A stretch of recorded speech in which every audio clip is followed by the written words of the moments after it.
Shin! Julie, wag! Aangkinin ng sir yung katawan mo! Julie! Nakago!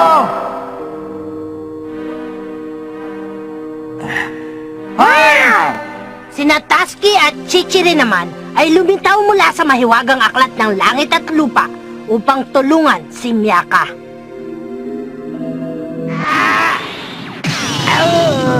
Tasky! Ipagpatawad mo.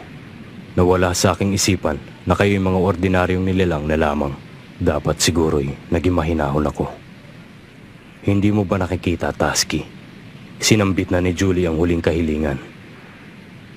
Ibig sabihin, ako na ngayon ang nahirang na bagong pinuno. Matiis, no? Paliwala yan. Hindi mo na ako mapipigilan pa. Wala na makakapigil pa sa akin. Huwag kang pabigla-bigla. Ang totoo niyan, ayokong ikaw lang maging bida sa kwentong to. Nakakahiyakin ang Hotohori at Mitsukake. Pagdating natin sa kanila tapos wala man lang tayong dalang regalo. Ang buhay ni Nakago. Ang langit ng 4 na Korea at lupa ng 4 na pangunahing kumpas Ano yun? kasama ang kanyang batas. Pananampalataya at kalinisang puri. Huwag mong sabihin.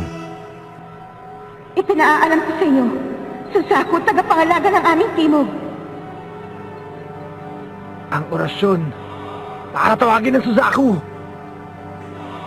Ako ang naghahanda ng mga salita.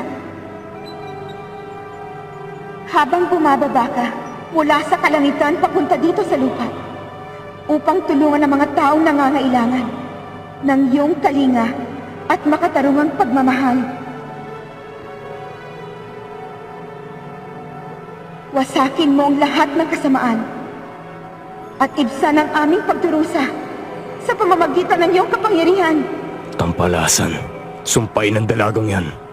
Bigyang katuparan ang aming mga kahilingan. Bumaba ka sa kalangitan. At kami iyong maulakan!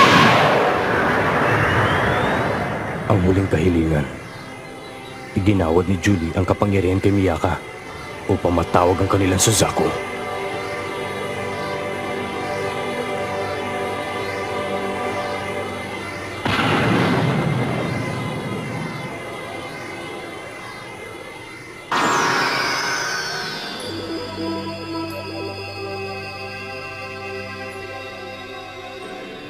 Yan ang Suzaku. Ang ganda. Suzaku!